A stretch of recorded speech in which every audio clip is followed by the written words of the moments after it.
Time's up, I done touchdown. I'm high stepping for the touchdown.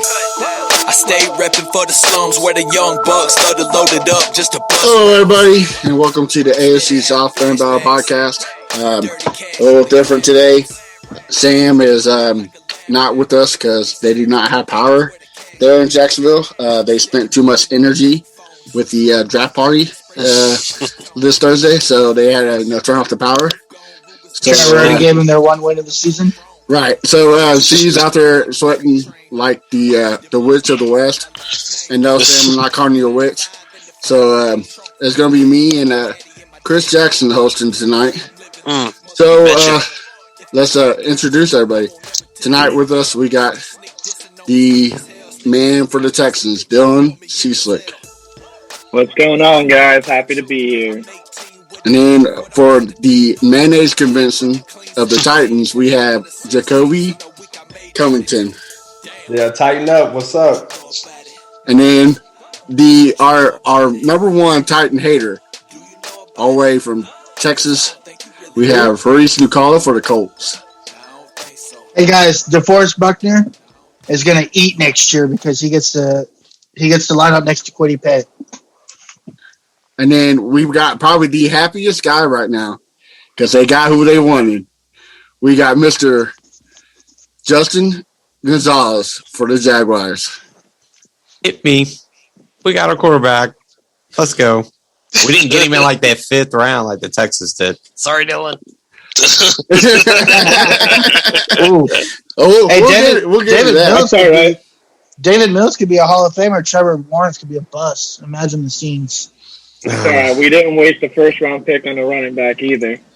Ooh. Oh, okay. We'll get into that. No. We'll get into that. Did you guys trade for one? Ooh. Is he on the team still? Oh, yeah, he's on the team still. We'll get into that. But like I said today, me and Chris will be hosting. Yeah. Sam is usually your non-biased host. Well, I am biased. I'm Cardinals all the way. So let's do this, This is the ledge that you're stepping out on once again. Right. But at least, if you're nothing else, you're consistent. So I'm completely okay with that. Well, let's jump into some NFL news. The day of the draft, Aaron Rodgers finally said what we all been wondering where he's going to say it. He wants out of Green Bay. Last 10 years, they never got him a receiver. So he got tired of it, and he wants out. Everybody's thoughts? Good. Here's the thing, and you know what? I'm pro Aaron Rodgers because I love watching Aaron Rodgers play. He's not wrong. Like, if you look at last year, and the GM came out today and was like, well, we tried to trade up to go get Justin Jefferson, and then we tried to pick our nose and try to go get somebody else. Nah, fuck that. Listen, you could have done all that, and basically what they ended up doing was they traded up to go get Jordan Love, who they don't even like. They don't even like the guy.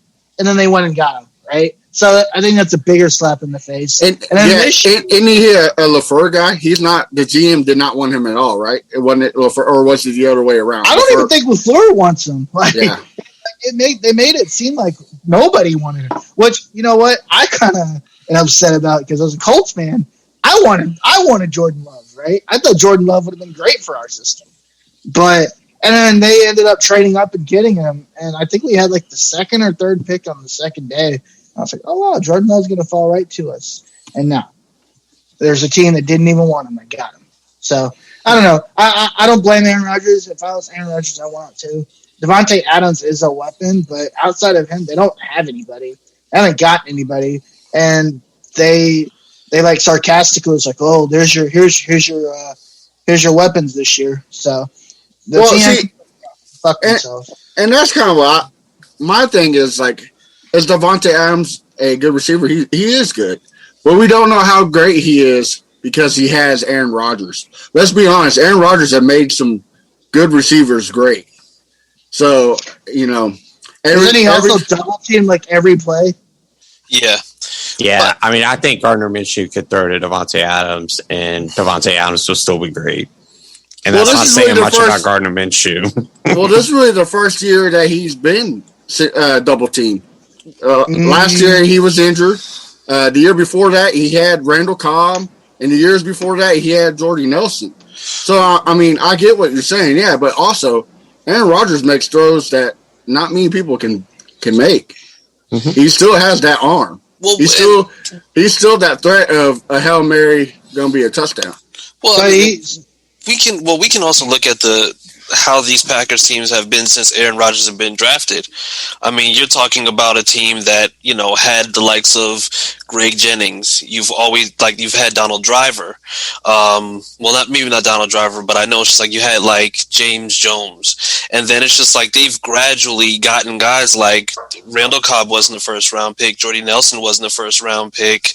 I think even Devontae Adams for his first 2 years, they were saying that he was a bust because he wasn't getting those reps. Right. But I mean, that's a chemistry, that's learning the system, and that's coming into that system. And I mean, if we want to take it a step further, I mean, does anybody here believe that Alan Lazard and Robert Tonyan are household names are actually better than advertised when it comes to that? I mean, are they actually that great? Because I mean, Robert Tonyan had three touchdowns in the game against a pretty decent defense, and I mean, you're not getting that anywhere else. He's been on other teams and hasn't produced that way. Those are the guys that benefit from Aaron Rodgers, not Devontae Adams. Correct. I agree.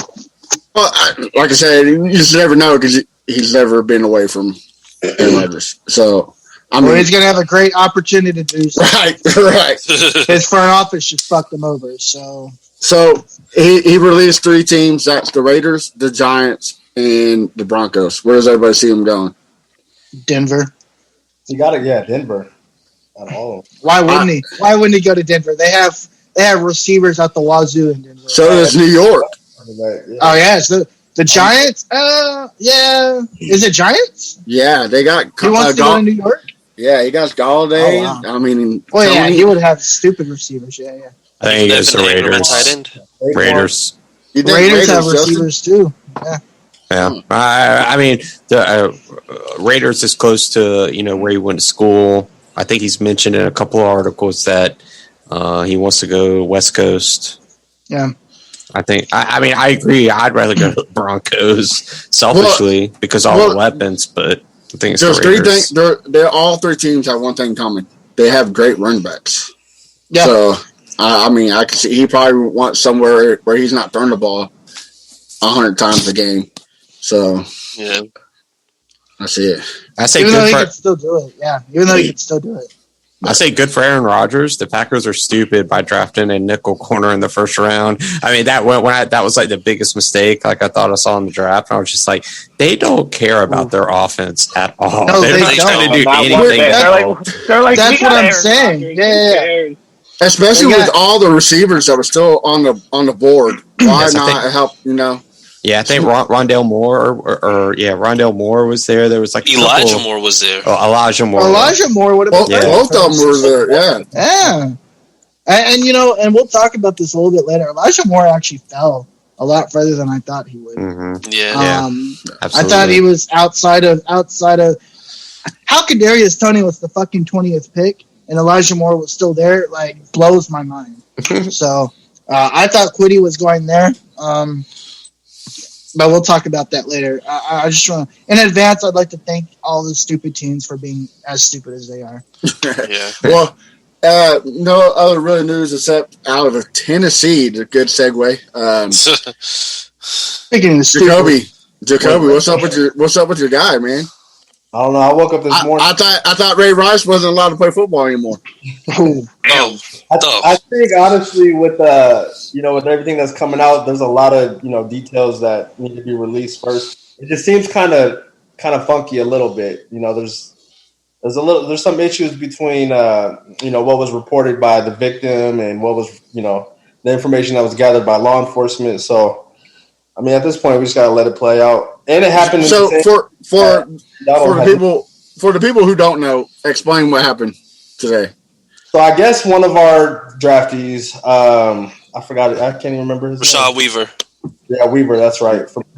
He had an incident on the 18th where I guess he reportedly punched or pushed a pregnant woman. Jesus So, Christ. Bro, I think there's like videotape. Yikes. Like I think That's what I'm saying. yeah. They haven't Like- released it publicly yet, but they're I haven't saying heard of the video. They said it's Yikes. like a Ray Rice and Kareem Hunt situation, like where there's all videotape. So it's not looking good at all. I mean, it was outside of a bar too. When the cops got there was like 30 people around this girl. I mean, they probably had enough for them to feel comfortable to make put down charges already. I mean, they have to have multiple witnesses. They have to have the video. The girl had a concussion.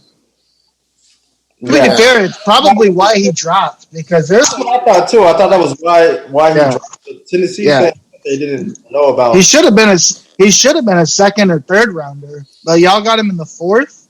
Yep. Yeah, So I was assuming that's why he dropped, because of that incident. Yeah. because the dude is good. But the question is, will he ever see the field though? I think he will. Unless it's like felony, like assault or something like I mean, that. He'll be a cowboy. He'll be a cowboy for sure. Yeah. Jerry will take it. Yeah. Well, the girl got concussion, and I mean, Ray Rice, he did this almost the same thing, and he never saw the field afterwards. So it's a touchy subject. Yeah, but I mean, he was like one of the first ones, right? Like that it became like public and people got behind. Yeah, because after that, they had no choice but to kind of make those changes, because I mean they had everybody coming after him. Right. So I mean, Tyreek He'll Hill, definitely Kareem he'll definitely Hunt. start on I mean, we the, could go on for days. he'll definitely be on the exempt list. So I'm sure that's a great way to spend. Who was that kicker or punter for the Giants a couple years back, where he beat his wife pretty bad for? They said there was numerous incidents. I know exactly. I don't remember the name, but that was right around the same time as the Ray Rice stuff was happening. The crazy thing is Ray Rice got suspended, and he played for a whole nother year before they did anything about it. So I think they gave him a 2-game suspension, and he was allowed to come back. And then once they saw that people were giving them heat for it, then that's when they went and started getting way more serious about the punishment. Yeah, it was Josh Brown. Brown, More than 20 incidents claimed by his ex-wife. What? Right. Yeah. Yep. And then sadly we had that guy from the Seahawks. That dude. Yeah. You know what's That was crazy? bad. We haven't heard anything about that since the incident. It's been almost a month I think and a half. he's in custody. Everybody forgot about it. No, I think he was. He was in custody. I think he still is. So when you don't hear about like something happening like that, you know it's really bad. Like it's really bad to the point where he's gonna potentially serve jail time. Like if you hear something right after the fact, it's like, oh, okay, like whatever. You know what I mean? But when you don't hear shit, the lawyers are keeping NDAs out there for everyone. For sure. And I don't have to throw this out there, but I'm gonna throw this out there. We do not condone any of this activity At all. Absolutely. So we got comments in here. We got comments on the group saying chicks get punched every day. B. Oh, come on. Come on, bro. Look, dude. Right. Hey, man. It's not condoned. If that's what you like, then that's on you. We don't play that shit around here. Like, Yeah. Get I don't the know what boot. kind of fucked up dude you are, but we don't play that shit around You here. get the boot. Yeah.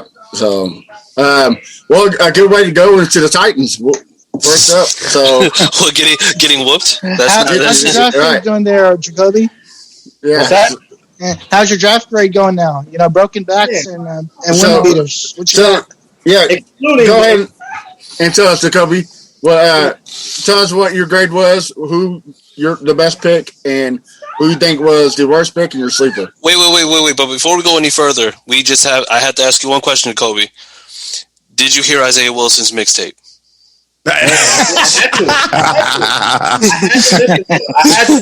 I had to find out why you decided to just be like, fuck the NFL. Like you had a backup plan, right? So I listened to this shit, and it was hot. Like this is your backup plan? Like this So bad. It was horrible. He's a trash ass football player. Yeah. And I just listened to the preview and it was cringy. I listened to the preview of one song and I think it was something like, I like to run the ball like a quarterback, and I was like, bro, you're an offensive lineman. Like, So, do you remember Gossamer This is from the something Looney like that. Tunes? That big red thing that looked like a carpet walking around? Oh yeah, the Yeah. big red monster. Yeah, that's exactly how I think he would talk. Was his rap like seriously, like that deep voice? Like that's how I think that guy would talk. Yeah, it was terrible. 2 thumbs down. Yeah. So other than that, let's go from one first round pick to another. Give me your honest opinion, not about Farley's talent, but how much you really think you're going to get out of this guy who's already had 2 back surgeries by the age of 21. And already deemed the surgeon as his nickname. The back surgeon. Yeah, the back surgeon. But okay, so with Caleb, and I obviously, I did a little research, I guess JJ Watt had the same surgery on his back, the first surgery that he had, and the following year that was when he had his big season, 17 sacks or whatever. So I trust that he'll be able to come back and contribute and and go through the process just like every other rookie. I don't see why the back injury is going to be a lingering thing. To be honest, hey bro, I hate to tell you, but the back surgery was after JJ Watt's big season. His back surgery is when he got knocked out after the Pats game. Oh, yeah. So so what did he do the following year? He got hurt. He sat on the bench. Is it back related? Well, no, it was what was it that the knee problem, right, Dylan? Well, against the Chiefs. There were so many to keep track, man. You want me to keep track on what? Right. Listen, it was a knee problem. Well, I was hoping you would because I was like, oh fuck. Listen, it was a knee problem, but you know what? The direct connection is he was probably overcompensating for his back having issues, and then it ended up injuring the leg. So. That's the back started it. Yeah, that's the bad thing though. Was once you get hurt, your body starts to not necessarily fall apart. Right. But you tend to get, especially your back. You tend to get hurt more. Right? Yeah. Right. Well, it's not even getting hurt, but like, how cautious is he going to be after 2 back surgeries? Right. Look, I think Caleb Farley on tape looks phenomenal, and you probably wouldn't have had the opportunity to draft him if he didn't have those back surgeries. Right. He's probably a top 3 corner in this draft, which he actually got drafted 4. And now, this all came out in the first round. So, yeah, we'll see. I think it's very, very interesting. We had the same thing going on with Jeffrey Simmons. There's no way we would have got him if he didn't get hurt. He was a top 5 pick. We went ahead and gambled. It's paying off. So we're trying to do the same thing with Caleb. He didn't have the back surgeries either. So John Robinson is gambling. He's going for it, and I respect it. It. The only thing I feel different about this with Farley and Simmons is due to COVID and not having the combine. I know they still had medicals, but they didn't go through the full medical that they normally do. So that's why a lot of people with injuries, especially this year, dropped so far back. It's because they didn't get the medicals that they really normally get on them. So it's even higher risk than normal. Well, I guess the Titans did a thorough examination with their doctors as well on kind of his back and stuff. They did their own little, Well, that's the thing, right? I heard the Titans reached out to the doctor from House in order to get a valid examination on him. Bro, he's a Hall of Famer. It's okay because even with the back brace and all the back issues, he can guard any receiver on the Colts. So it does not. That sounds great until he turns around and then you realize that he has a bionic back and he's moving like RoboCop on roller skates. And I'm fine with that. Well, I guess you can put them on Paris Campbell. They can go guard each other at the hospital every day. Yeah, I was gonna say they're gonna be roommates in the hospital. Guard each other. So I guess you're right in that aspect. Instead of Lieutenant Dan and Forrest Gump, I was just thinking Caleb Farley. Want some ice cream? Paris Campbell, yeah. Hey, ice cream. So who was the worst pick in your opinion, Jacoby? Yeah, so the worst pick, in my opinion, was Monty Rice, to be honest, the linebacker out of Georgia. Really? Yeah, I mean, we do have Evans, and I know we declined his fifth year, but we have David Long, too, who's probably going to – I mean, he would take Rashawn Evans' job anyway, so I don't know why we took a middle linebacker that high. I think we took him in like the third round, when we could have got a receiver a little higher than the one we got in the fourth. So that was probably my worst pick. And then my favorite pick was the kid out of Washington, Elijah Molden. Yeah, he's a baller. Yeah, that was a good pick. I watched his film. He's a baller, and he's going to fit perfect. He reminds me of Kenny Moore. Honestly. That's another guy that I thought fell tremendously. Pick, honestly, I've seen some scouting reports on Elijah Molden. I think he can be really good. He's going to play slot, right? That's probably where he probably fits the best. Yeah, he can't be outside. He's too small. Okay. Yeah, so we'll see. I mean, how tall is he? He's 5'9". He's 5'8". 5'10". He's 5'8". 5'10". No, he's 5'9", but he's probably like 5'8". I mean, colleges usually bump it up a little bit. But I mean, nobody outside. I think Christian Fulton is like maybe like 5'11", 6 foot. But I mean, even Janoris Jenkins is 5'10". Yeah. Janoris, I think he's taller than that. No, Janoris Jenkins is about 5'10". I thought Fulton's 6 foot and Farley's 6 foot too. I thought Jenkins was taller. I know Farley's tall. Farley, if Farley pans out, that's going to be a great pickup, and sure, just going to make sure you have like 6 speeds waiting. I think Molden runs like a 4.6. I mean, he's not a burner. He runs a 4.6. Yeah, he's not a burner. I mean, he's not a burner. He runs a 4.6 at 5'9". He's going to get burned. Not Kenny Moore's not a burner. He does perfectly fine in the slot. Okay. Yeah, but Kenny Moore does have intangibles, though. I mean, he has fantastic jumping ability. Not only that, but the thing is, it's just he's not necessarily the fastest, but I mean, he has the speed to be able to keep up. He also plays in his zone defense, so he doesn't need his speed to do a lot. When you're in the Titans, a lot more man. You play a lot more man in your scheme. So yeah, no, hey, enjoy that 4.7 that he runs, man. Have a good time. So we'll go with everybody's thoughts on the Titans draft. Justin, you first up. What do you thought about and the grade? What's the grade? See what they did. They drafted that left tackle out of North Dakota State, Dylan, whatever. Rodgers. Yeah. I suck y'all for that. I didn't really have a high grade for him. You needed it. I get it. Good for you guys. Farley, if he's healthy, he could be great. Obviously, taking a risk. It's a need. You got to do it. I for sure give it a solid like B minus. Just because I was expecting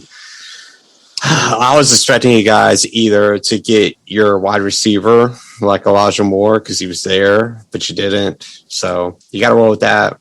But I give it a solid B minus. All right, Harish.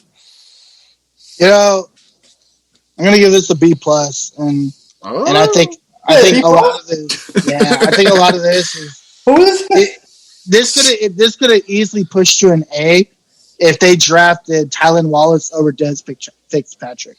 I'm trying to figure out why so many teams passed on Tylan Wallace. He's like six. He's like something wrong with his knee. Bro, the dude's played the last 2 seasons and had 1,500 yards each year. The dude's a fucking baller. He's a little receiver that plays big. His knee injury was like 2 years ago. Trust me, I'm in the Big 10 and the Big 12. Tylan Wallace is an absolute baller, and I think the Ravens still. Agreed. So, and then again, Monty Rice. I don't really know too much about him, so. I think that Dylan Radins is actually a steal. I did too. And Chris talked about it, after his in his day 2 press conference. He's like, "Look, we had a left tackle, but he got taken right before we went, so we had to switch directions." So I think they really wanted Dylan Radins, and and they didn't have enough capital to move ahead of Tennessee to draft him. So. No, I think it's a B plus. I think there's some really good opportunities here. Dylan, what do you think, bub? Caleb Farley obviously definitely has a chance for high reward, but I think it's a chance for high risk.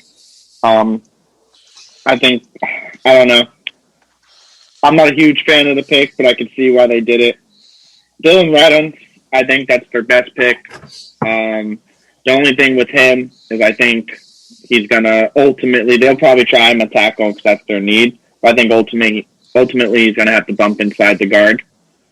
I agreed before with Monty Rice. I didn't like that pick. Not really, not at all. Elijah Molden, I think he's going to be awesome. I think he's going to be, that's my sleeper pick for them. And then everything going on with Weaver, I know he's talented, but you have had to know something. So I'm not a huge fan of that pick, unless apparently everything was fake, unless it didn't happen. But I'll give them a B-. Oh, all right. So kind of a B-, B grade. That ain't bad. Well, let's go to Dylan. Since you gave it the last grade, let's talk the Texans. Yes, sir. So with your first pick, who would we get with the first pick? Well, with the first pick, our first pick in the third round, they went quarterback Davis Mills out of Stanford. I like that pick, to be honest. I like it a lot. Mills was my favorite quarterback outside of the top three. Top four, excuse me. Top four. Outside of them, I love Mills. I watched him at Stanford. I liked him at Stanford.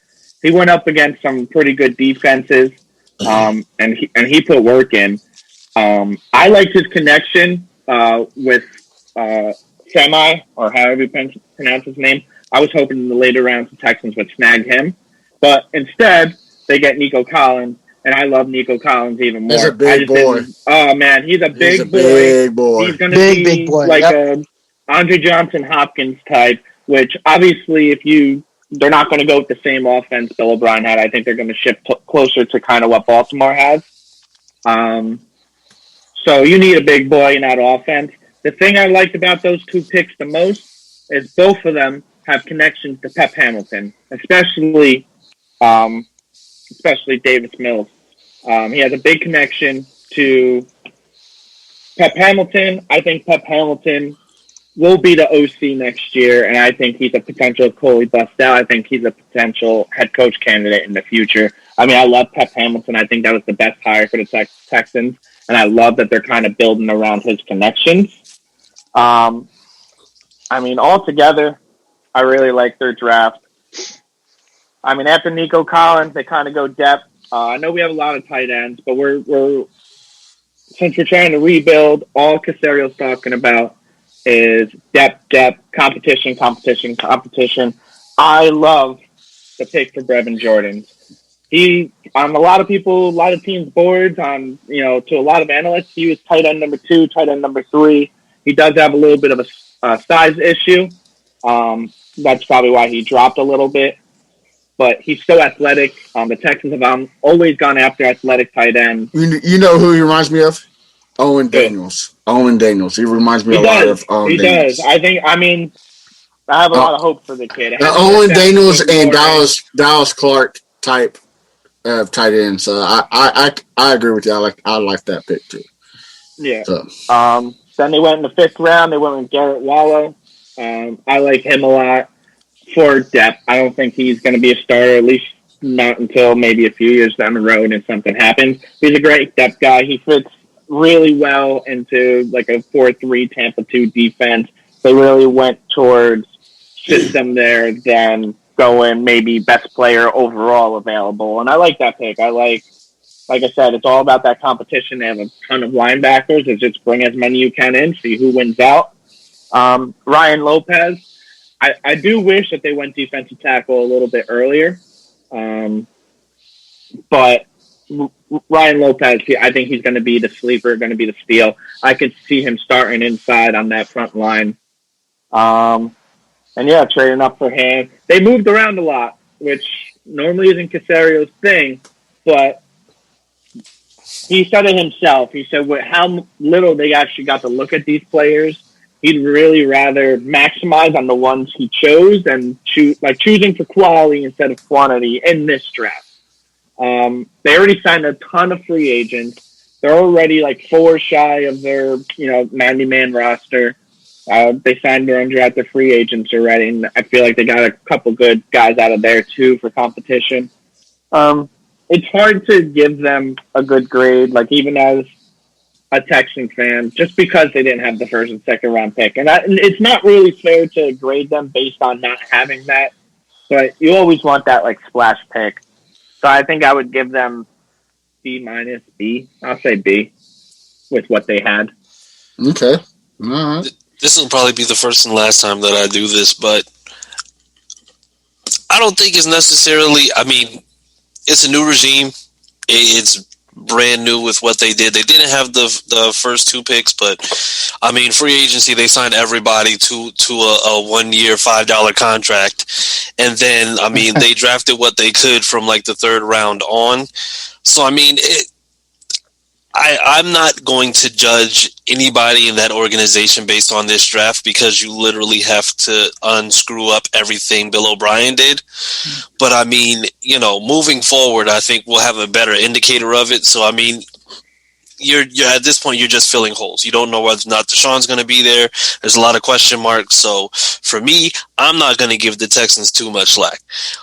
Also, probably because of the fact that Titans fans keep on talking trash, so I'm literally just going to bash them for the next year. But I mean, I'm going to leave the Texans alone for now and say, hey, they had about the best draft they could possibly have given the circumstances. We're too busy talking shit about ourselves. We don't need you to do it for us. Yeah. I mean, shit, They don't need us to I got a help Cardinals fan. Yeah, exactly. They don't need our help. Thank you for a perfect segue.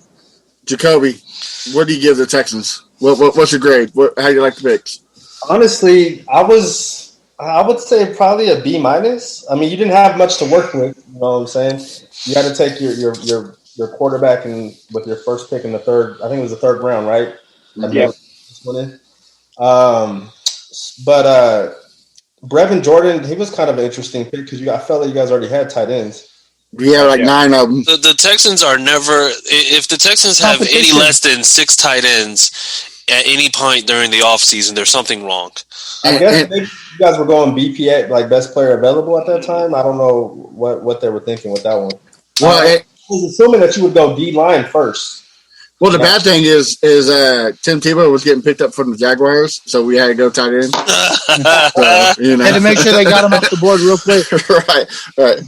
Speaking of Jaguars, Justin, what do you think of the Texans? I'm not gonna like it. I give it a solid C. I don't see any of these guys that are long-term players in the NFL at all, and that includes David Mills, because I just read on NFL.com his NFL comparison is Jared Stidham. Yikes! So, unfortunately, I hate to say that. I'm glad you did pick Brevin Jordan, because the Jags were looking at him, and I just don't. He can't block. He's not an inline tight end, and in urban scheme, you need an inline tight end that can block. So I hate to be so negative about it. I'm sorry, but that's just how I see it. I just don't see a lot of these guys playing in the NFL. That's honestly the first time I've heard anybody compare Davis Mills to Jarrett Stanton. Like everything I've read. NFL.com. I'm just saying everything I've read. NFL.com. Most of the time, they don't know what they're talking about. True, absolutely. Everything I read, he is the most pro-style ready quarterback out of the whole draft.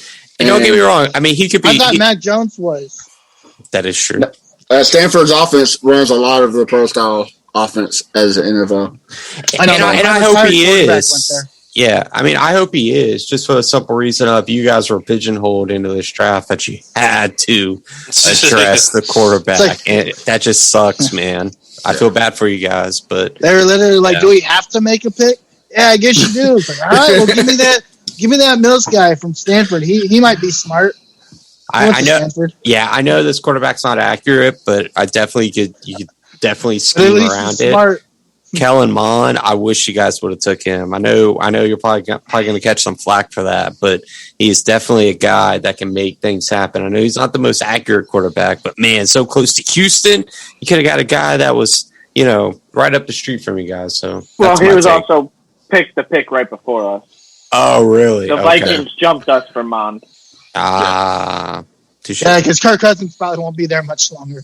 Yeah. Well, I read that the Vikings were actually going to try to get Justin Fields, but the Bears jumped up. The Bears jumped him. Yeah. Yeah, and the Bears, they gave up a good amount, but... Yeah. Hey, I mean, they didn't really have a choice. Yeah. Right? So, speaking of trading to get a QB, Harish, what do you think about the Texans? And what's the grade? Yeah. I mean, I think there's some good players here. Again, as Casario, you're not really looking to find that next guy or that next thing. You're kind of like what Dylan was saying. You're trying to create competition. You're trying to figure out what you have so that when you actually have picks that you can do something with, you know where you need to start, right? So, with that being said, I love the Nico Collins pick. I think that's their best pick. Big boy. He was 6'6", 6'5". No, he's 6'4", 215. Again, he had some drop issues at Michigan. So, he's got to have somebody help him create that. I personally like Brevin Jordan. And I think it's mostly because, he's the type of tight end that Frank Reich was looking for. A guy that has, can catch the ball and just run, right? He's not your blocking tight end. He's very much a receiving tight end. But again, you kind of have to whitewash this draft because the rest of the AFC South already misses Bill O'Brien. So, but no, I mean, but with that being said, just based on what you have, I mean, I'd give it a B-, a C. But again, kind of like everybody else has said, you can't really judge anybody on this draft because the regime is entirely different, and they're not responsible for the picks that they basically acquired. Right. So about a C+, B- average. I mean, like you said, for a new regime, that's not a bad. Not horrible. No. So let's jump in it. Chris Jackson, Harish, y'all ready for the Colts take? What was it? What was y'all's grades? Give it to me. Listen, I'm going to go ahead and loop this over to Harish. I'm pretty sure we've been on the same page, but I want to know exactly where he's at regarding the rest of the draft. Yeah. The 1 and 2, look, you have to adjust the edge. Yeah. If you look at the Buffalo game, our problem wasn't scoring. We fucking scored 40 points with the goddamn 39-year-old quarterback. The problem wasn't scoring. The problem was getting to Josh Allen. So whether Dio is going to be usable this year or next year, I mean, it doesn't matter. He's going to be somebody that's going to help us in the future. My question picks, I think there are 2 picks that I'm just kind of like, what the hell? Why would we make this pick? Sean Davis, safety from Florida, I thought was a what the fuck. And then Sam Ehlinger. Look, I'm hooked until you die. I love the Texas Longhorns. Sam Ehlinger is dog shit. Like, the dude is terrible. Now, is that more Tom Herman's fault than Sam Ehlinger's fault? Probably. But hey, Chris Ballard, he tells you his type. Chris Ballard's type. A guy that's aged, a guy that's been in college for 4 years, goes to the Senior Bowl, is a captain for his team.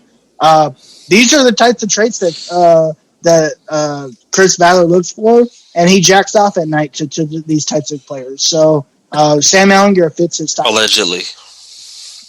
That's what he says. The one pick that I think is interesting, and I don't think this is just this pick, but just the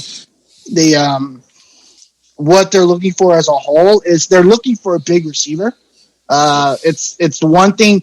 If you look at Alshon Jeffries, that's what made Carson Wentz successful, is having a big dude like Alshon Jeffries. So Mike Strachan, is kind of a head scratcher. He's 6'5", 226, but he fucking played Pee Wee League, Austin, Texas in high school. Like, he didn't play anybody. There's not really any competition there. So I like the size, I like the intangibles, but I don't know, how he's going to fare against actual competition. And then they went and got again another Texas guy.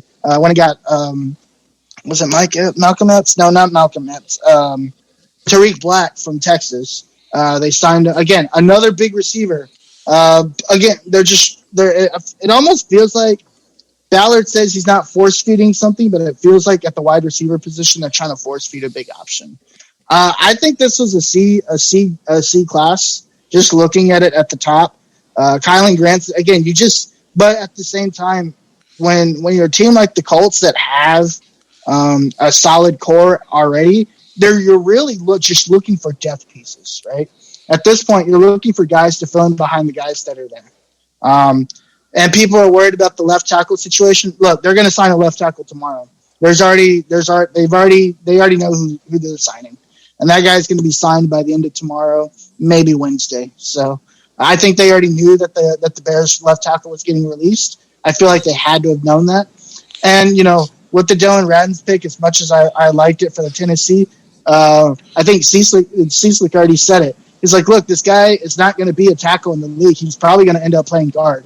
And Chris Ballard said, we don't find any tackles in this draft that's going to play tackle, right? They're all either going to move to right tackle or move into guard. They weren't comfortable with anybody in the draft to play left tackle for the next 15 years. So, but with that being said, I'm going to give it a C just because there's so much unknown here. I don't know what to expect from this class. I know they're going to be depth pieces. I don't see anybody here being difference makers besides Quiddy. Quiddy's obviously the one guy that was a home run, a steal. The fact that he fell that far was shocking to me. But the rest of this class, I just don't know. I don't know what's going to happen. So I'll give it a C. All right. Dylan, what about you, bud? Quiddy Pay at 21. I mean, I think that's a great pick. I think that was one of the best value picks in the whole first round.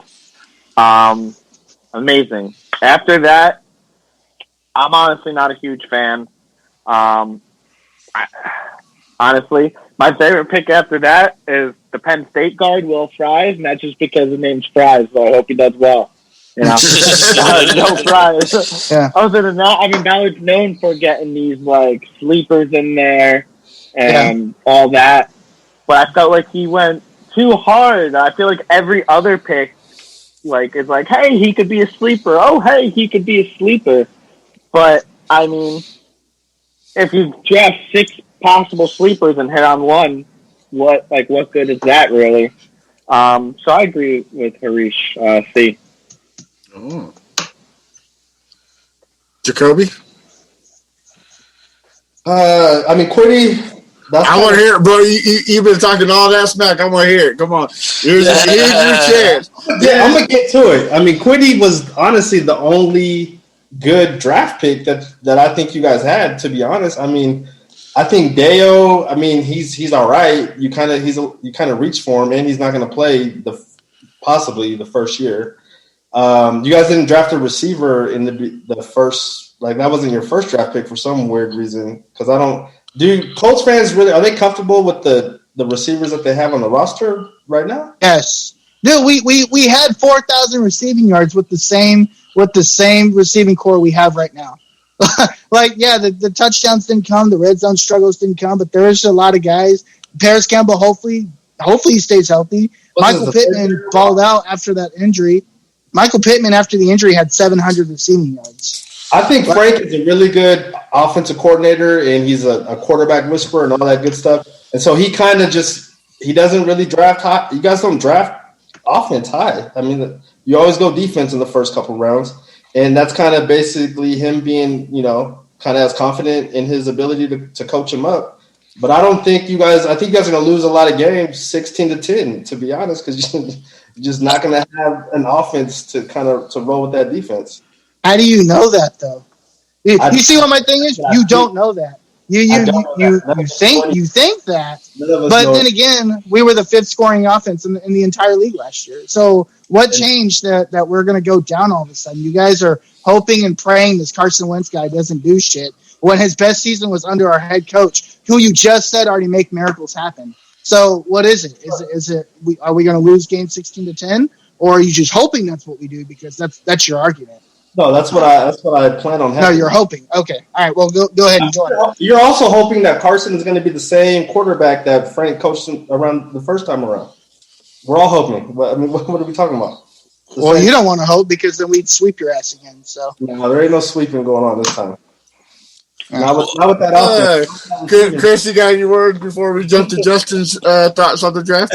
I mean, I was just gonna let the shit happen, but I mean, at this point,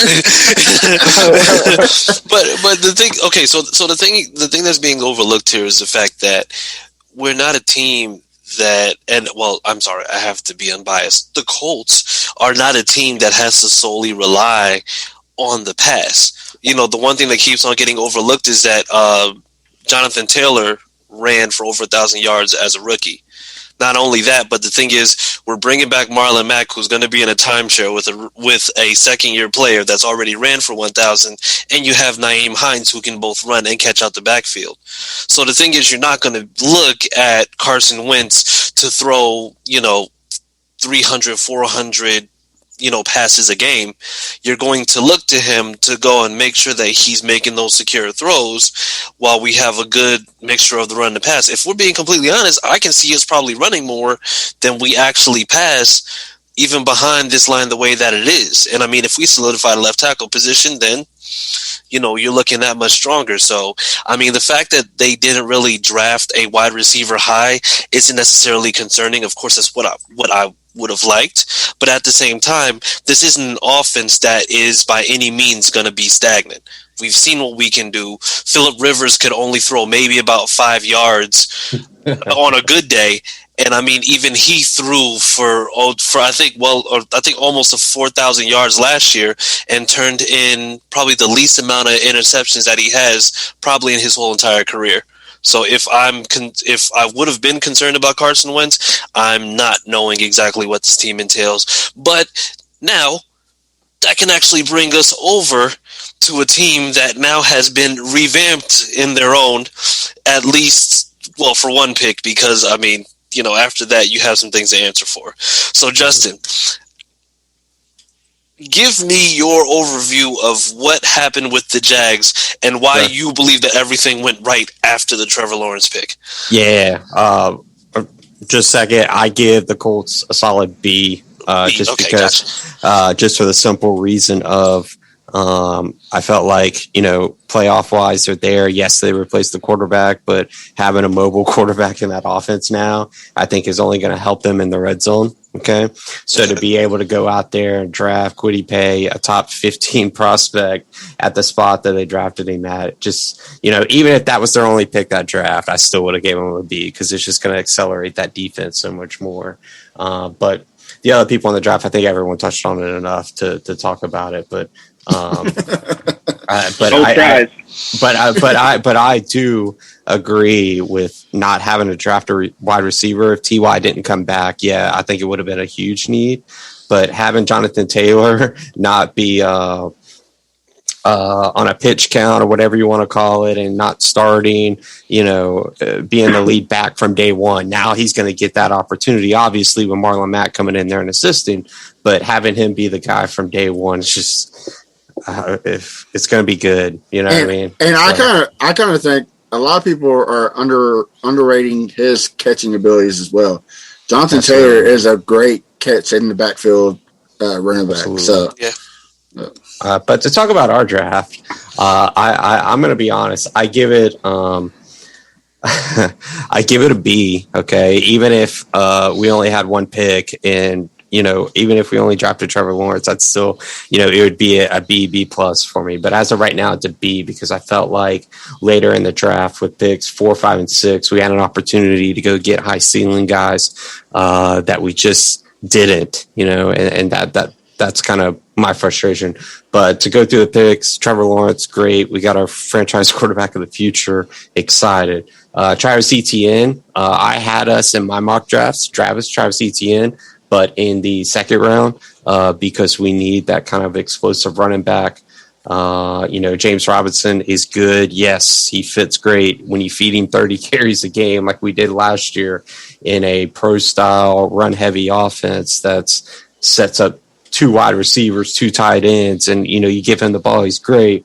But moving into a spread, zone system, you need that kind of guy that's explosive. So that's why they reached on it, because I think they felt like that he wasn't going to be there when we had the 33rd pick. So I think they thought Buffalo might have took him. That's what that's what I was reading. I was reading Buffalo was not going to draft their defensive end that they were going to draft. Right. And I can't fault them for doing that because, with the 33rd pick, drafting Tyson Campbell. Apparently, there's some news out there about C.J. Henderson. I won't touch on that, but obviously, I think Tyson Campbell is 6'2", quick, big, lengthy guy who can work on the outside. If C.J.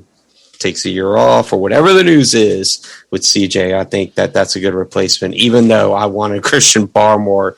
Damn it. I wanted him with that pick. What's the CJ Henderson issue? Apparently there's some news in Jaguars camp where he may not play this year. Oh, really? I've been reading a lot of mental health issues.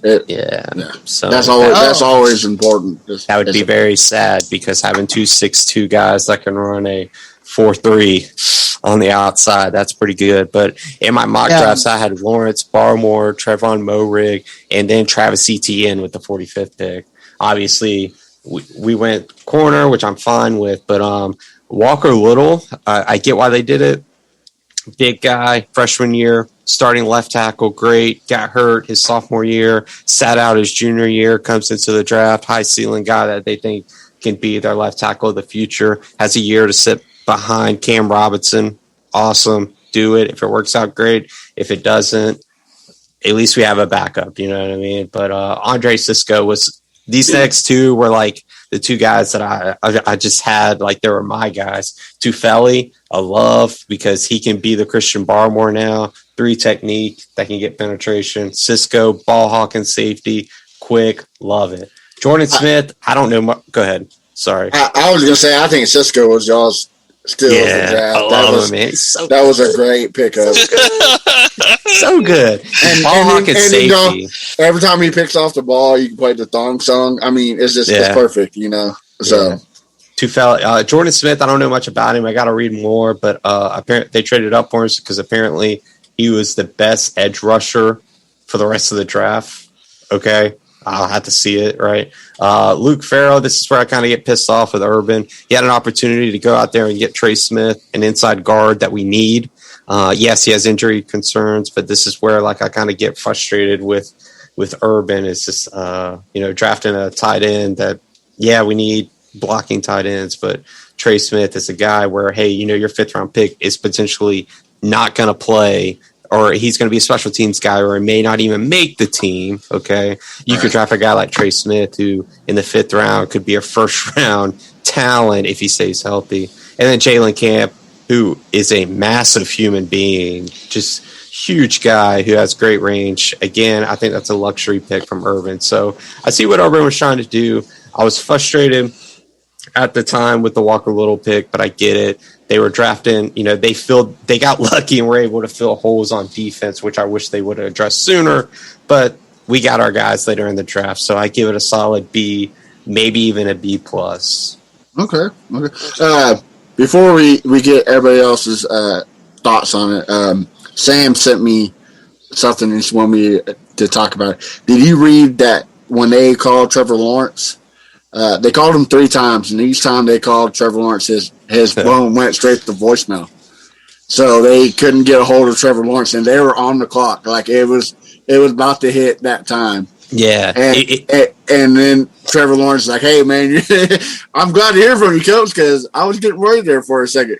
Yeah, in the pick, he said, hey, I was getting nervous. Well, apparently the NFL gave them these, not burner phones, but direct lines to where they can call and they'll pick up. Well, they called that 3 times and it went straight to voicemail. So then Urban called his personal phone that Trevor, his personal cell phone. And that's when Trevor eventually picked up. And he was like, oh, I was getting worried because there was 2 minutes I left. thought you meant Trevor Fields. Yeah. I thought you meant Fields. Yeah. Oh, no. I will say, I was at the draft party. Yeah. And when it went down, I was mad. I'm like, who this pick is. Why are we going down to 2 minutes, 1 minute? I'm like, is this when they surprise everyone and pick someone else? Because I don't think so. But it was a fuck you to ESPN for cutting away from our 1st round draft pick 2 years ago. They went to a commercial break as dickhead Roger Goodell came up with the card. They cut to a commercial and that's the fuck you to the NFL. That's all that was. Well, I heard something a little bit different. So apparently there was a conversation between Trevor Lawrence and his mother, and it went something like, if I don't answer the phone, does that mean I'm actually going with that particular team? And she says, well, they brought items from your wedding registry, so I mean, you pretty much have to do it at this point. And so he basically at that point was just like, okay, fine, but I'm just going to tell you, I'm going to do it, but I'm not going to to be happy about it. You're right. You don't have to be happy. Win games. Aaron Rodgers isn't happy. He's winning games. You're right, Chris. Until this year. Chris, you're right. I read the same story. He said, Samantha said, sent you a chopping block with a pun, so you have to go to Jacksonville. No ifs or buts about it. Like, you have to go there, and then the mother goes, "Well, I'll tell you this much: whether you go or not, I'm not returning my chopping block." So we're already outside of the return policy period. I threw away all the gift receipts. This is happening. All right, well, Dylan, what's your thoughts of the Jaguars draft? Great. Trevor Lawrence, awful pick. No, I'm just kidding. Obviously, So that stupid. was the pick. Great pick, amazing pick. You know, what can I say? I really didn't like the running back pick in the first round. Justin explained it really well, I think. But I think they focused too much on the Clemson connection, like the connection to Trevor. And I think that's why they ultimately pulled the trigger. And I'm not a fan of that.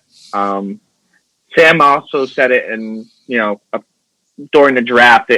Doing stuff like that, I feel like, is a college mentality almost. And with Urban being a college coach, I don't know. I don't like the pick very much. Tyson Campbell, super talented. I thought he had a chance to go in the first round. The only thing I worry about with that pick is C.J. Henderson. I mean, you're going back-to-back with fairly early picks. C.J. Henderson, I think, has a lot of talent. They just got Shaquille Barrett, right? Yeah. Shaquille Griffin. Shaquille Griffin, my bad. Griffin, yeah. I was going to say, hold on. Where was the breaking news at?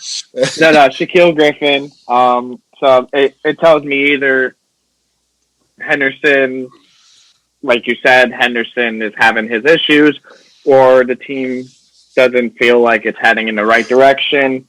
I feel like for a guy who's going to be playing on the outside, I'm not really feeling the pick early, but they pick talent. They pick best player available. You can't get mad at them for that. Walker Little, it's the same thing. I mean, he was one of my favorite tackles in this draft. I thought he was phenomenal. But right now, you have Cam, unless they have zero. I know he's tagged right now, unless they have zero, like they don't want to get him back. And then you have Juwan Taylor on the other side, so I felt like it wasn't the biggest need either. But again, best player available. Like I said, he has all the talent in the world, so you can't get mad at that. Cisco was... I dropped my mic there for a little bit. Cisco was a great pick, if you could tell I dropped the mic because of how good of the pick it is. Tufeli, I think it was one of the best value picks in the whole draft. Honestly, that's my favorite pick from Jacksonville, other than Lawrence, obviously. Mm-hmm. Not a fan of the Smith pick or the Farrell pick. And Camp is just a wide receiver body to see if he can break out or whatever. I agree with Justin for most of it. Once you get it's some questionable stuff, like in the early to mid, but best player available, and then you kind of break off towards the end. So I'd give him a B+. I think it's a pretty solid draft. Okay. All right. Harish, your thoughts? Yeah, I mean, kind of with everybody else. Trevor was obviously the obvious choice, right? I personally love the Walker Little pick. I know they have two tackles. Walker hasn't played in a couple of years, but the dude is huge, and I think he can play I think he could play on the left or the right side. So even if they hold on to Cam this year, Walker is the guy that can just kind of hang out, develop this year, and be a starter for them next year. And they can figure out next offseason if they want to do the left or the right for him. So I personally like the Walker Little pick. Andre Cisco obviously is probably everybody's favorite pick of this draft, and I love this pick by them. A ball hawking safety, kind of like Justin said, a guy that can just go up there and get the ball. Beyond that, I don't know too much about Jalen Camp or Luke Farrell or Jordan Smith, so I don't really know what they're getting out of there. Jay Tufeli is going to give them a 3 technique guy out of that Ty Orlando defense. That just got inserted this year, so I think he's going to help them out there a little bit. I think this is an A- draft. Again, this is a team that had a lot of needs. You have a new GM coming in. Yeah, sure. Was Travis Etienne a little too early? Sure, whatever, right? But I mean, when you have a guy like Trevor Lawrence and he's your guy, bringing in, looking at it, the Clemson thing, and some people might look at that as a bad thing, but I think in a brand new system, a brand new regime, a brand new guy, bringing somebody along with Trevor that's familiar to him would probably help him out. A buddy per se, and they can kind of go through this adventure together. I think this is an A draft, and I think it's a great first draft from that GM over there. So, the only iffy I had was Tyson Campbell. I'm not too big on the Tyson Campbell pick. I thought there were some other guys out there that could have picked up that could have helped them out a little bit more. But hey, we'll see. I mean, if what they're saying about DJ is true, then the best case scenario for that is once DJ comes back for whatever is going on over there, they got 2 great outside corners, right? So I think that makes sense. But go ahead. I was just echoing the point of like the theme of this draft was just like college quarterbacks getting reunited with one of their offensive weapons. Like Tua Tagovailoa got Jalen Waddle. Jalen Hurts got his old buddy Devontae Smith, and we got ETN, which I'm happy about. But it was just ironic that this draft that like there was 3 sets of those. You know what I mean? It was just really weird. It's just how the cookie crumbled, right? And it's one of those things where you look at some of those, especially in the first rounds, like all the head scratches that happened in that first round just allowed this to happen, basically, right? The Alex Leatherwood pick at 17. I don't understand this pick. Like that, awful. I was so fucking confused. Why is the Raiders? The Zaven Collins pick was kind of strange, but then I understand Arizona doing that because they kind of like those hybrid guys. Kadarius Toney at 20. I thought Kwity was going to New York, right? But when Kadarius Toney went to New York, again, another head scratcher. So I knew we were either going to Darisaw or Pay, and I was fine with either one. Pay was definitely a much bigger need, but all the dumb shits that picked before us kind of helped the board follow where it did. So I'm happy that Tony went where he went because we were going to draft him. I was going to get pissed because we don't need a one trick. We don't need a guy that can only run a seam route, okay, or a jet sweep. Like I don't want that. No, I bet he's going to be a return guy, and even Gregory Rousseau going at 30 was kind of a head scratcher. And then Odafe away at 31. There's just so many like weird picks that occurred. Speaking of one trick ponies, Jacoby Covington. What do you think of what do you think of the Jaguars?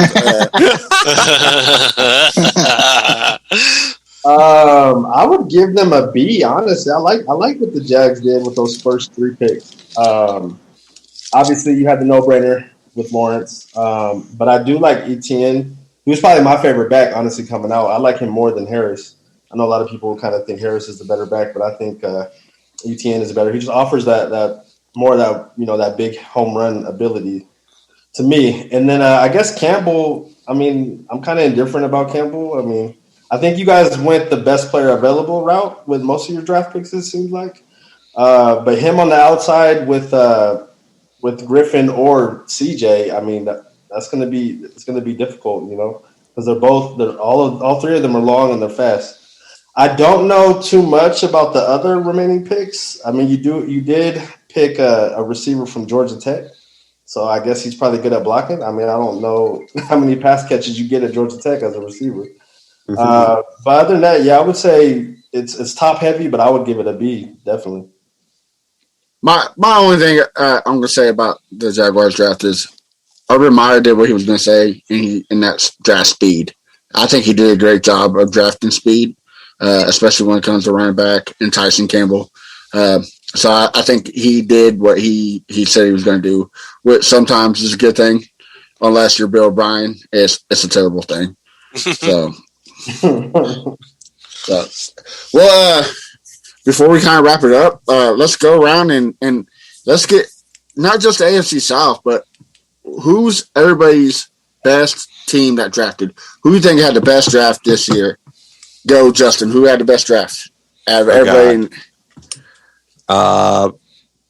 Offhand, the Browns was one that I think that they filled need and they could take their team the next step.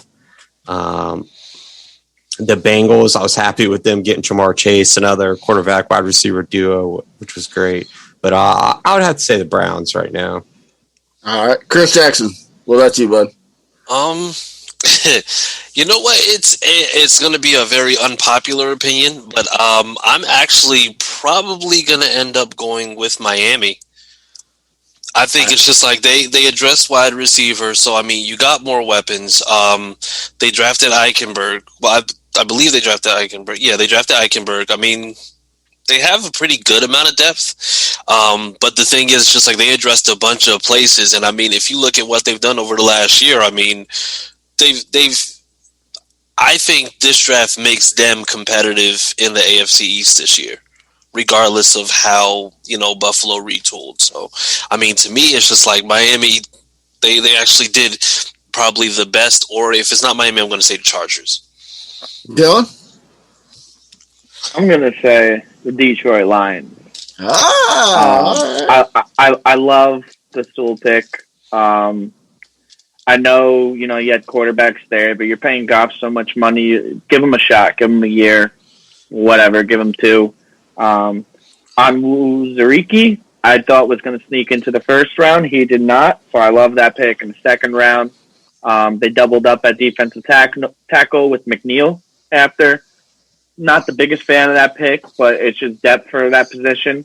One of my favorite picks for them, Ifeatu Melifonwu, they got in the third round, 38. I thought that was a really good pick. They got a wide receiver, which they should have really got a little early on, maybe instead of the McNeil pick. But I like St. Brown. I like him a lot. I thought that was pretty good value for round 4. I figured he was going to go 2, 3 maybe. Barnes, I think Derek Barnes, I think he's going to be a really good linebacker. I like that most of their picks, except for one, was all in the first 4 rounds. It's almost like how I was saying about Caserio. It was more about quality than quantity. So I like that they traded up. They just got as much the other way around, quality, not quantity. I like that they traded up for what they felt like was quality picks, and then just getting a running back in the 7th, because running backs late, you never know. So I'd throw a dart at the board and see what you can get. But I really like the Lions draft. Harish? I love the Chargers draft personally. I thought the Chargers probably, in my opinion, had the best draft. Rashawn Slater, being able to get Rashawn Slater to drop that low because Carolina lost their brain cells, I thought was great. Now you've got your guy to kind of protect Justin Herbert. You go and you protect your assets.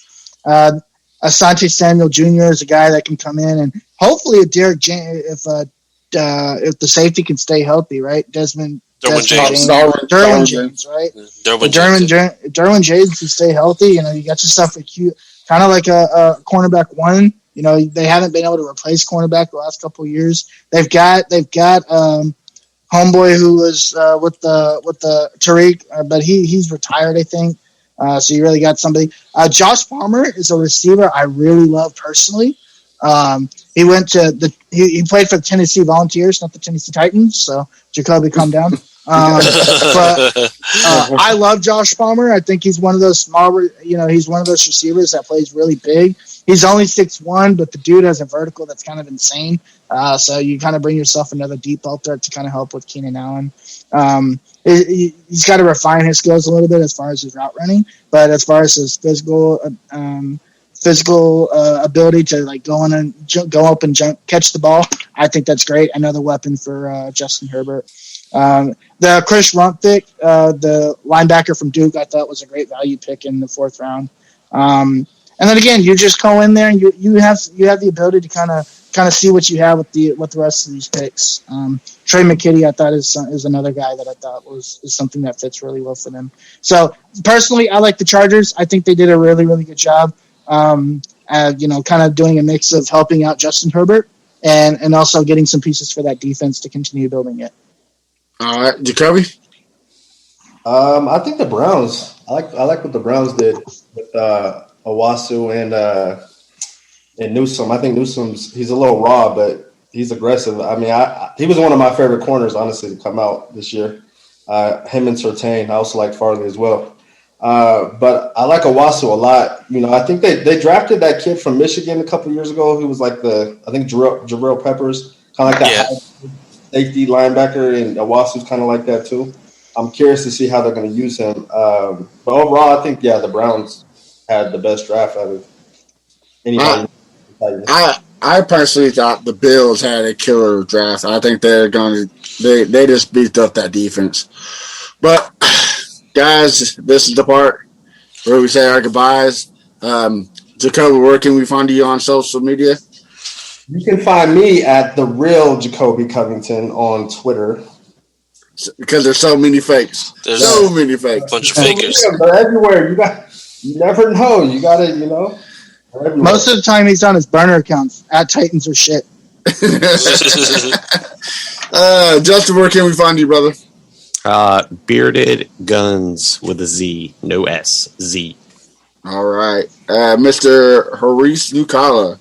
You find me at the Uncle Gandhi. Uncle Gandhi. Ghandi. And Mr. Cieslik, where can we find you? You can find me on Twitter at Cieslik Dylan, Cieslik. You better know how to spell Dylan. I hope it's somewhere on the screen, maybe. But if you get close, I'm sure Twitter will pull it up for you.